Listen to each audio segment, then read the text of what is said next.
आत्मनिर्भर और विकसित भारत वह भारत होगा जिसमें गरीबी को पूरी तरह समाप्त करके हर व्यक्ति के जीवन में खुशहाली लाया जा सके, हर नौजवान के हाथ को काम मिल सके, हर अन्नदाता किसान को उसकी उपज का बेहतर दाम मिल सके, हर व्यापारी सुरक्षित माहौल में अपने व्यापार को कई गुना आगे बढ़ा सके, और जहां पर शासन की योजनाओं के साथ साथ समाज को आगे बढ़ाने में आधी आबादी बेटी और बहनों का भरपूर योगदान हो, इसी के लिए प्रधानमंत्री जी ने हर नागरिक से कहा कि हमें केवल 4 जातियों पर विश्वास करना चाहिए।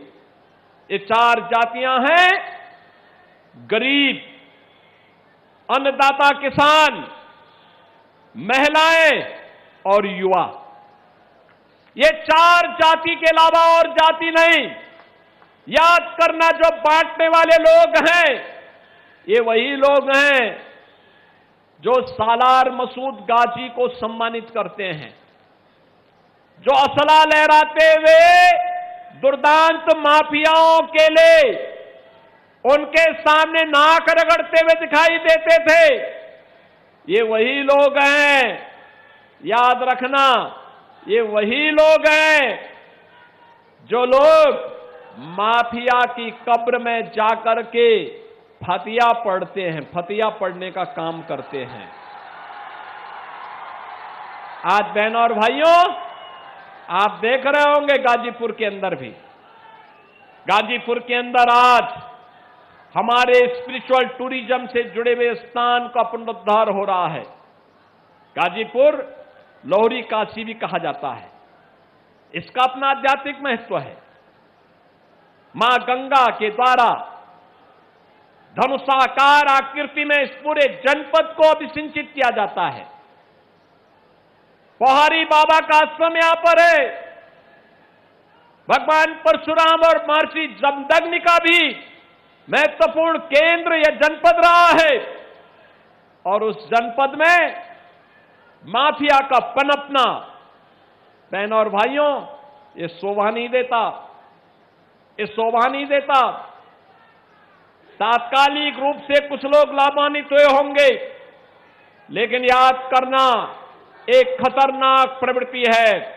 ये माफिया किसी के नहीं होते, ये हमेशा समाज का खून चूसते हैं, गरीब का शोषण करते हैं, व्यापारी में भय और दहशत की स्थिति पैदा करते हैं, बेटी की सुरक्षा के लिए खतरा पैदा करते हैं।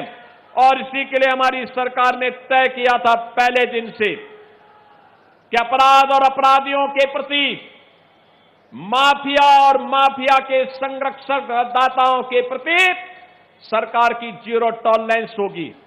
बहनों और भाइयों, ये 0 टॉलरेंस आज आप देखते होंगे, जब सरकार ने कहा थी माफिया को मिट्टी में मिलाएंगे, तो माफिया मिट्टी में मिल गए। अब माफिया मिट्टी में मिल चुके हैं। अब कोई गरीब का बेटा किसी कस्बे में रामलीला का आयोजन कर रहा होगा, तो कोई वहां पे असला लहरा करके दंगा करने का दुस्साहस नहीं कर पाएगा। उसे मालूम है, अगर दंगा करवाया, रामलीला के मंचों को पवित्र करने का दुस्साहस किया, तो फिर कहीं पे मिट्टी में दफन होना पड़ेगा किसी समय, उसे मालूम है। और इसलिए बहनों और भाइयों, मैं तो आप सबका आह्वान करूंगा, एक नए भारत के निर्माण के लिए हमें आगे बढ़ना पड़ेगा। अपनी उस गौरवशाली अतीत की ओर देखना पड़ेगा, जिस गौरवशाली अतीत के लिए कभी इसी धरती से पूर्व विधायक श्री कृष्णानंद राय ने लड़ाई आगे बढ़ाई थी। याद करिए ना,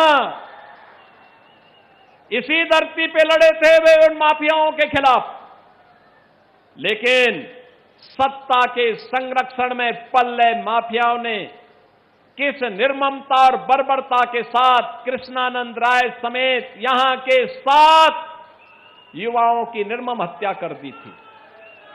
याद करिए, सारे प्रमाण होने के बावजूद उन माफियाओं को सत्ता का संरक्षण प्राप्त होता रहा। लेकिन आज हम कह सकते हैं माफिया को कोई संरक्षण नहीं मिल सकता, और अगर कोई संरक्षण देगा तो उसकी दुर्गति तय है, इसको भी हर व्यक्ति जानता है।